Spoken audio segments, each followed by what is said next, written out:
Well, it is indeed a Taco Trump Tyrant Tuesday, and in this breaking story, there are some key, major, very important cities in America that have had just about enough of it. And I'm going to show you that breaking story in just a few seconds because we need to truly realize the level of what Trump is doing and how it's starting to affect real Americans and actual real leaders and those key American cities we revere so much. Let's take a listen to Caroline Leavitt and Pam Bondi and listen in on what they have to say leading into this.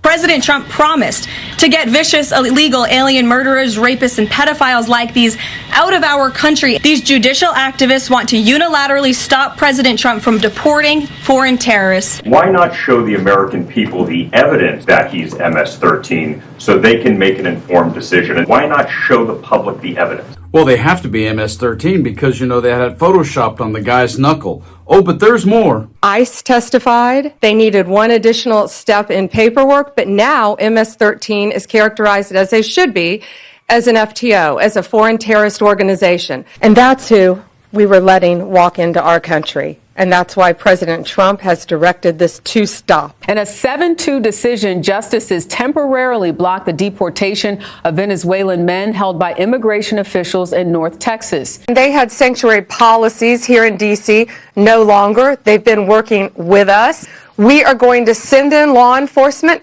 just like we did during the LA riots, just like we're doing here in Washington, D.C. And if they're not going to keep their citizens safe, Donald Trump will keep them safe. Yeah, one court and judge blocks one element of it, and yet here comes the Supreme Court helping Trump out. The Supreme Court has cleared the way for deportations to third countries. Their decision grants President Trump's emergency request to send migrants to countries other than their nations of origin with minimal notice. The Department of Homeland Security is celebrating the decision, saying in part, the Supreme Court ruling is a victory for the safety and security of the American people. Fire up the deportation planes. The decision pauses a lower court ruling from a Boston judge back in May. He said the government's actions lacked due process and violated the Constitution. And what does that do? Well, it just allows unconstitutionality to be emboldened like this. And if you don't comply with federal law, we will hold you accountable. We did it to Illinois. Strike one. Strike two is New York. So last week I sent out 32 letters to mayors around the country, and I believe to 7 governors, telling them, you better comply. If they don't comply with this, Larry. And good old sycophant Florida AG, hide the Epstein files, Pam Bondi has put her foot down right here. We're going to work with our other agencies to cut off their federal funding. And if you are a state not complying with federal law, you're next. Get ready. Well, in this breaking story, Pam, I got news for you. You're coming after them? Guess what? The mayor of Boston just took your bet and raised you all in. Here is this story. Last week, Boston received a letter from the Attorney General of the United States on official letterhead from the federal government threatening to prosecute city officials and withhold federal funds unless we cooperate with carrying out mass deportations. At a time when this federal administration is already causing so much fear and harm in our communities, these threats are serious and consequential.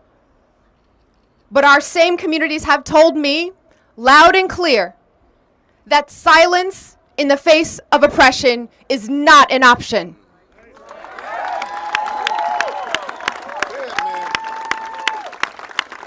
The U.S. Attorney General asked for a response by today, so here it is.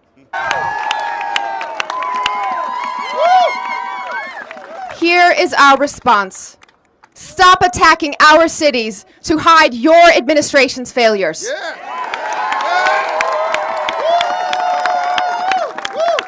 Unlike the Trump administration, Boston follows the law. And Boston will not back down from who we are and what we stand for. We will not!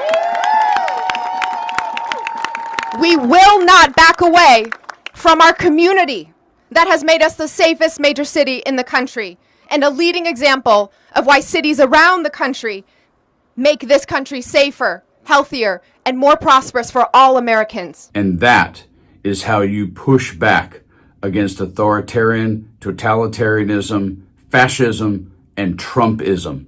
That's how you push back. I can't wait for the Boston Strong after the bombing in the marathon several years ago. I can't wait for the Boston Strong shirts and the Boston Strong bracelets to come out again. Only this time, they're going to have Trump's face on the back of it with a target or a line through it going, we're not having any of this here. Because Boston is going to put up with a lot of things. I don't know if they're going to put up with being pushed around in this way. I just don't think so. We'll see, but I don't think so. You try that in Philly. You try that in a couple other places. You've claimed you're going to try it. Chicago.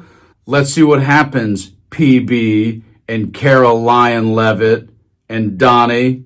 It's a blonde trio, just makes you want to vomit. You guys stay frosty.